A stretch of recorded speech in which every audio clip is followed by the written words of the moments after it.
Yes. Next, the value of 16 to the power 3 by 4 ಎಷ್ಟಾಗುತ್ತೆ?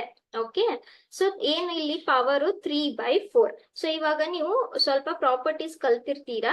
ಈ ತರ ನಿಮ್ಗೆ ಪ್ರಾಪರ್ಟೀಸ್ ಇದ್ರೆ a to the power m to the power n ಅಂತ ಇದ್ರೆ ಇದೇನಾಗುತ್ತೆ, a to the power m into n ಅಂತ ಆಗುತ್ತೆ. ಕರೆಕ್ಟ್ ಅಲ್ವಾ? ಸೊ ಕೊಟ್ಟಿರೋ ನಂಬರ್ ಏನು, 16 to the power 3 by 4. Okay, ನಾನು ಸ್ವಲ್ಪ ಇಲ್ಲಿ 16 ಅನ್ನ ಸಾಲ್ವ್ ಮಾಡ್ಕೊಂತೀನಿ ನೋಡಿ. 16 ಅನ್ನ ನಾವು ಹೇಗ್ ಬರಿಬಹುದು? 2 into 2 is 4, 4 into 2 is 8, 8 into 2 is 16. ಅಂದ್ರೆ 16 ಅನ್ನ ನಾವು ಎಷ್ಟು ಪವರ್ಸ್ ಇದೆ, ಇದು 1 1 1 and 1. So if I add, this is nothing but 2 to the power 4. So 16 ಅನ್ನ ನಾನು 2 ಟು ದ ಪವರ್ 4 ಅಂತ ಬರಿಬಹುದು. ಈ 3 by 4 ಹಂಗೆ ಇಡೋಣ.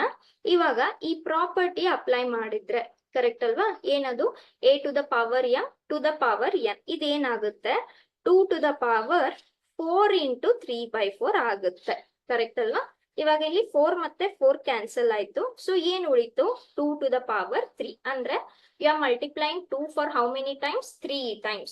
2 into 2 is 4, 4 into 2 is 8. So what is the answer? 8 is the answer, option C.